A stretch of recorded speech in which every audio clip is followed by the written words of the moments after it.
Hi everyone, this is Álvaro Brizola. Welcome to my channel. Today I want to do a quick review of a relatively affordable, professional grade lavalier microphone called Countryman B3, which I'm wearing right now. I didn't find a lot of content about this mic on YouTube, save for a few references here and there. This is actually the reason why I'm recording in English. I would typically publish content in Portuguese, but I felt that this could be helpful to other people that just like me are considering to upgrade from consumer grade lapels to more professional ones, especially after using this product for a while and being surprised by a few things. Sometimes pleasantly surprised, sometimes not so much. And I think anybody can benefit from having a clean list of pros and cons to make an informed decision. And that's the topic for today. Let's go. Okay everyone, let's jump right into this. The audio you've been listening since the beginning of the video is being recorded directly by the Countryman B3, which is positioned here, as you can see on my shirt, on the upper part of my chest. And I'm recording this directly to my Tentacle Sync Track E in 48 kHz and in 32-bit float. And I have to say that I think this mic sounds better than what I can get from my most expensive consumer grade lapel mic, which in my case happens to be the Rode Lavalier 2. Don't take me wrong, I love this product, I think it sounds great, but I still believe the Countryman B3 sounds better. And I would expect so, given that I've paid $185 for this lapel mic, and this is roughly 85% more expensive than the Lavalier 2, so I'm not surprised. But that being said, I want to make sure that you understand, I don't believe the quality of the audio on itself justifies the price difference. I don't think this mic sounds 85% better. And in fact, something that surprised me is that apparently the B3 has a higher self-noise. It clearly has a more pronounced hiss than what I can hear from the Lavalier 3. I'll let you hear in a second once I do a comparison. But the hiss doesn't bother me as much, and I still feel it sounds better than the Lavalier 2. And if I was to describe why in a very much non-technical way, at least to my ears and for my voice, I think that this mic makes my voice crispier, with a stronger presence, with more bass. Overall is cleaner, more detailed, and less muffled than what I get from the Lavalier 2. But this is all subjective, so let me make a pause here so I can do the closest thing to a side-by-side comparison so you can hear by yourself.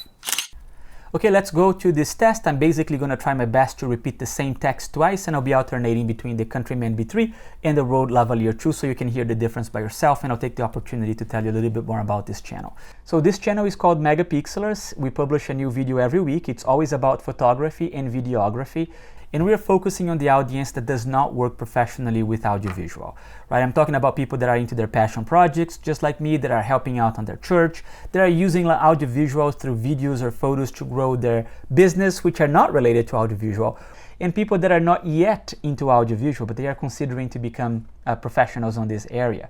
Every week we're going to bring you tips, tutorials, and product reviews just like this one. So if you like this concept, consider subscribing, activating notifications, and also checking the links in the description. We sell some courses, but watch out, they are all in Portuguese.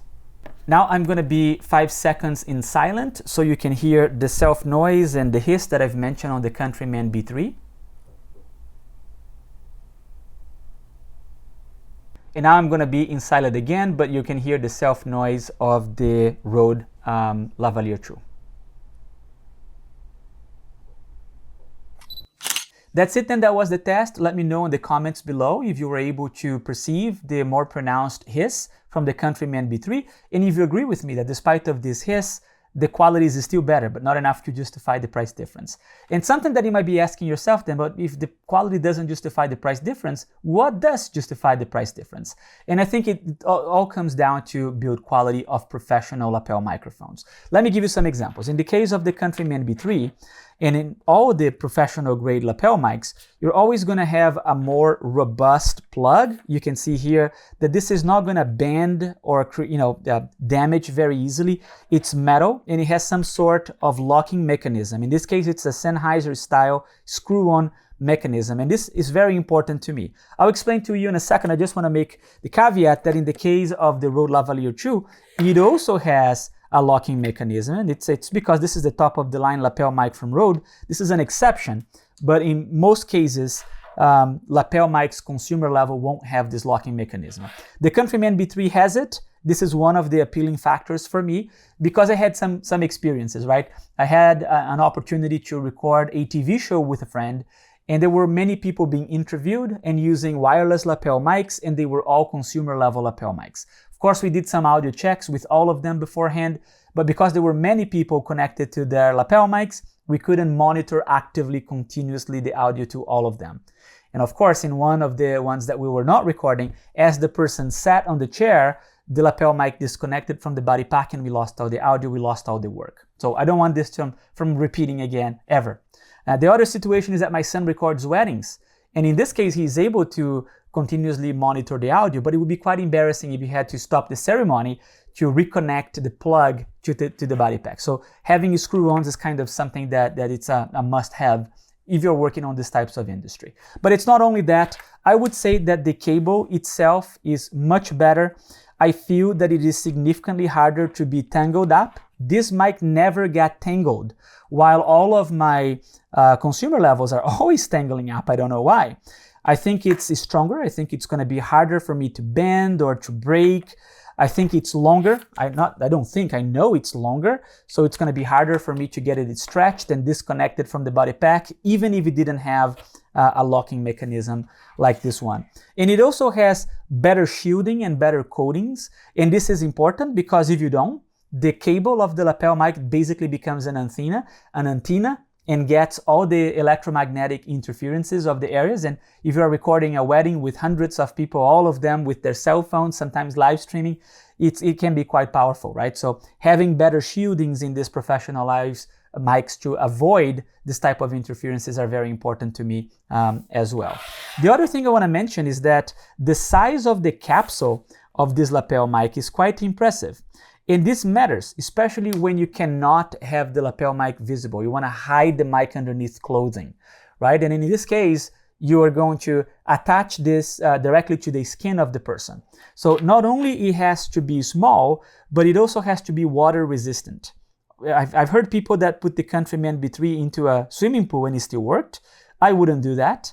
But what matters to me is that it has sweat resistance. The person may sweat and I don't want the water to compromise the audio quality, creating distortions. And I also don't want it to damage the microphone. So this is actually water resistant and this is important to me. Additionally, when you are hiding the mic underneath clothing, the voice is going to sound a little bit more muffled, unavoidably, right? The clothing is going to cut some of the higher frequencies.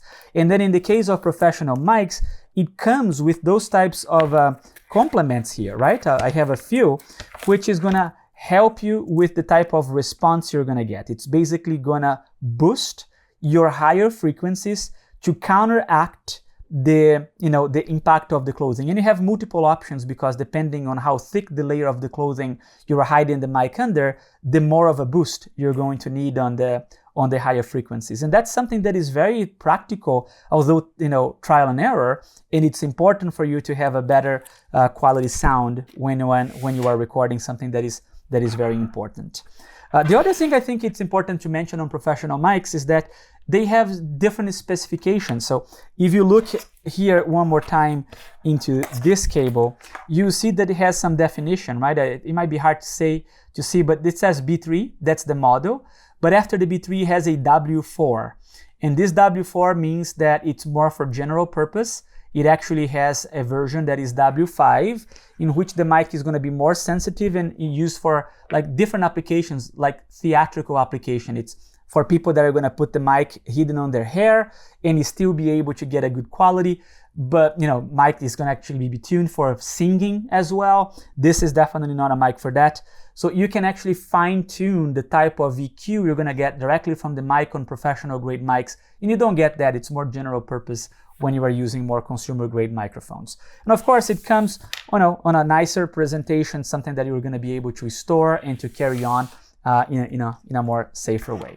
All of those things, which turns out to be all about build quality, are important to me. And combined with the better audio quality, at least to my ears, it justifies the price difference. But by no moment I'm saying that the lavalier 2 sounds bad, to the point that you are listening to the audio right now, and I think it sounds pretty good. All right, that was my review. I tried to do as directly to the point as I can. If you like the type of content, let me know in the comments, and don't forget to subscribe to this channel and to check the link of this product in the description.